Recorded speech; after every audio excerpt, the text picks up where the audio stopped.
Hi, welcome to Career Growth. Today, Mugdha and I will take you through another interesting discussion.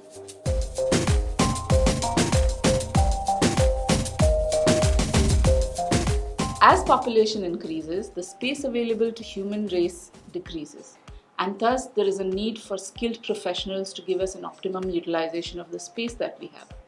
So today's discussion is going to be regarding architecture as a field, as a profession.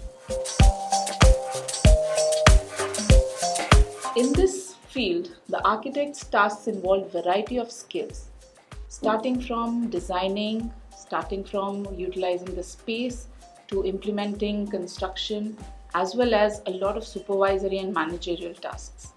So Mugdha, mostly in our sessions we hear students saying that they want to get into architecture because they're very good at drawing. So is it true? Is drawing really necessary for it? Such a valid question, Chandani, because this is the concern and the question asked by most of the students. The way you correctly said, Chandani, designing is a part of the profile that the architect handles. But when we talk about drawing, it will be really essential that a child has good drawing skills, because during academics they may not be in a position to make use of any software for their project work or so. So it is essential that a child has drawing skills, because that will ease out his work in academics.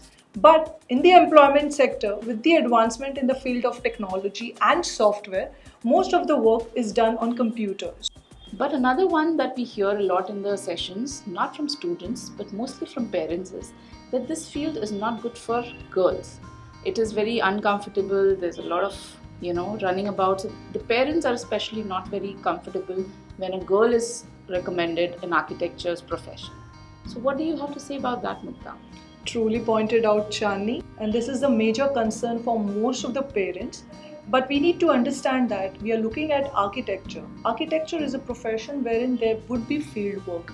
A person will be expected to meet lots of professionals from various departments like contractors, builders. And when we talk about this professions, it's a male-dominated profession. So it is very essential that even if it's a girl child, she is expected to do all these job roles.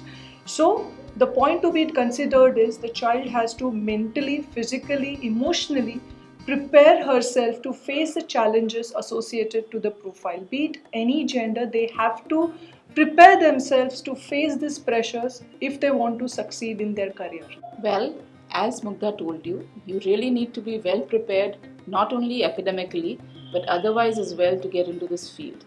Another interesting fact that we're going to discuss is that a lot of people feel that for getting into architecture or being successful there, one needs to have knowledge of Vastu Shastra or maybe even Feng shui. Is that really true? Yes, Chani, that is really true. And this is the need and concern and the request from most of the clients these days, be it big builders or an individual player. Most of them, they want to know when they are constructing or when they are planning or designing for any building, they really take into consideration the Vastu part of it, the Feng Shui part of it.